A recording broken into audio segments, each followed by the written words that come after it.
ये सवाल हमसे बहुत पहले हुआ था, पंडित ने किया था, मौलाना साहब जिंदा बकरा जिंदा भैंस हलाल है कि हराम?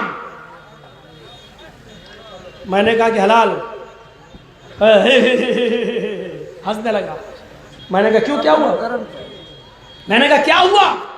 कहने लगा मौलाना साहब जब जिंदा बकरा जिंदा भैंस हलाल है तो फिर हलाल जानवर पर आप लोग बिस्मिल्लाह क्यों पढ़ते हैं?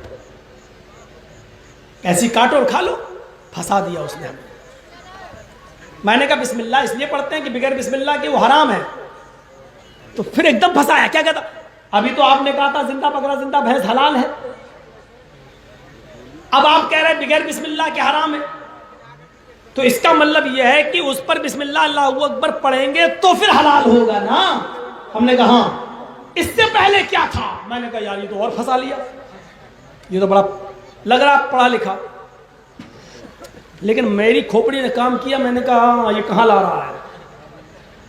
मैंने कहा अच्छा चलो।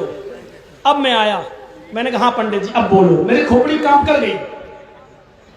जिंदा बकरा जिंदा भैंस क्या हुआ? मैंने उसको समझाने के लिए मैंने कहा हराम है। हाँ। तब भी फंसोगे मौलाना। मैंने कहा फंसाओ। जिंदा बकरा जिंदा भैंस हराम है? मैंने कहा हाँ। फिर हलाल कैसे हुआ? मैंने कहा उसको लिटाया, बिस्मिल्लाह अल्लाहू अकबर कहा, हलाल हो गया। इस मंत्र में इतनी ताकत होती है? वो तो कलमा कह रहा था, इस कलमे में बिस्मिल्लाह में इतनी ताकत? मैंने कहा हाँ बहुत ताकत है, इससे हराम जानवर हलाल हो जाता है। देखिए कहां ला रहा है। मैं भी कहता चला। मैंने कहा हाँ हो जाता है हराम जानवर हलाल? हमने कहा हाँ हो जाता है। तो फिर मौलाना साहब गधा, कुत्ता, और उसको नाम लिया था उसने सूअर। हिंदू है लेगा सूअर, ये भी तो हराम है। तो फिर इस पर भी बिस्मिल्लाह पढ़ लो, ये भी हलाल हो जाएंगे। अभी आपने कहा हराम जानवर बिस्मिल्लाह पढ़ने से हलाल हो जाता है, तो गधा कुत्ता सूअर पर भी। वो तो सूअर सूअर बार बार कह रहा था, हम होते तो खिंजीर इंजीर कुछ कहते। अब वो सूअर सूअर कह रहा तो कहना पड़ा। अच्छा। मैंने कहा पंडित जी बात तो आपकी सही है, लेकिन मेरी कुछ सुनोगे? कहता क्या? अब सारे हिंदू लोग वहां जितने बैठे थे बड़े खुश थे कि मौलवी फंस गया। मैंने कहा पंडित जी ये आपकी कौन है? ये बगल में बैठी हुई हैं, ये मेरी धर्म पत्नी है। मैंने कहा सिर्फ पत्नी कह देते तो काम नहीं चलता, धर्म लगाना जरूरी था क्या? अरे मौलाना साहब धर्म पत्नी का मतलब धर्म के हिसाब से शादी हुई है, 7 फेरे लगे। मैंने कहा पंडित जी बहुत अच्छी बात है। पंडित जी बुरा तो नहीं मानोगे? कहने लगा क्यों मानेंगे, आप जब मेरी बात का बुरा नहीं मान रहे तो मैं क्यों मानूं? मैंने कहा मुझे तो लगता है कि आप इसे भगा भगा के लाए हैं, ये आपकी पत्नी वत्नी नहीं लग रही है। राम राम राम राम क्या बोलता है, चुप चुप बोल। मैंने क्या हुआ पंडित जी गुस्सा? अरे पत्नी है मेरी, मैं भगा के लाऊंगा? अपनी भाभी के बारे में ऐसा बोलते हो? मैंने कहा भाभी जी सॉरी माफ करना, आप बुरा मत मानना, इनको समझाना था इसलिए बोला। बोली आप लोगों के बीच में मैं क्यों बोलूंगी, बोलो। मैंने कहा पंडित जी मंत्र कुछ पढ़े गए होंगे ना, तभी तो आपकी पत्नी बनी है।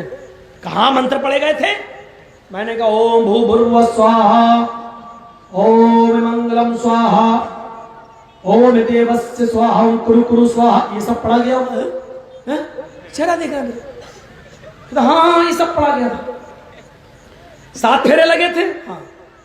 हमने कहा ये मंत्र पढ़ने से पहले आप अपनी पत्नी के साथ उठ सकते थे, बैठ सकते थे, खा सकते थे, घूम सकते थे, सो सकते थे, लेट है नहीं। हमने कहा इन मंत्रों के पढ़ने से पहले आपकी पत्नी आपके ऊपर हलाल थी कि हराम? ये हलाल हराम मैं आपके लिए बोल रहा हूं, मैंने उधर बोला था शुद्ध थी या अशुद्ध। आपके ऊपर क्या थी? है मंत्र पढ़ने से पहले कोई शुद्ध कैसे हो जाएगी? मैं तो कभी नहीं, मैंने देखा भी नहीं था। मंत्र पढ़ा था हलाल हो गई, शुद्ध हो गई। मैंने कहा ओफो मंत्र से पहले हराम थी? कहा मंत्र पढ़ा तो हलाल हो गई। हाँ। हमने कहा आपके मंत्र में बड़ी ताकत है, हराम औरत पे पढ़ो तो हलाल हो जाती है। हाँ मैंने कहा आपकी माँ बहन बेटी पर भी अगर ये मंत्र पढ़े जाएंगे तो क्या माँ बहन बेटी भी हलाल हो जाएंगे? चुप चुप चुप बोल, राम राम राम राम राम। माँ बहन बेटी कैसे हलाल हो जाएगी? मैंने कहा भाई आप ये मंत्र पढ़ रहे हैं, बड़ी ताकत है मंत्र में, अगर माँ बहन बेटी पे पढ़ा जाए तो हलाल नहीं होगी? हाय पागल है। मैंने कहा अच्छा 1000 बार पढ़ लूं ये मंत्र तो 1,00,000 बार भी पढ़े, 1 करोड़ बार भी पढ़ेगा तब भी वो हराम रहेगी। मैंने कहा पंडित जी समझ गए ना मसला, क्यों कुछ और बताना पड़ेगा? मैंने कहा कि इन मंत्रों से हर औरत हलाल नहीं होती है, वही औरत हलाल हो सकती है जो हलाल होने के लायक है, जिनकी लिस्ट रामचंद्र जी ने बता दी, कृष्ण जी ने बता दी कि ये मंत्र से ये औरतें हलाल हो जाएंगी, माँ बहन बेटी हलाल नहीं होगी। ऐसे ही हमारे यहाँ बिस्मिल्लाह अल्लाहु अकबर से मुहम्मदुर रसूलुल्लाह ने एक लिस्ट बता दी, बकरा है, भैंस है, ये है, वो ये जानवर हलाल हो जाएंगे, गधा कुत्ता सुअर हलाल नहीं होगा। समझे पंडित जी? अंडरस्टैंड? समझ में आया आपके बात?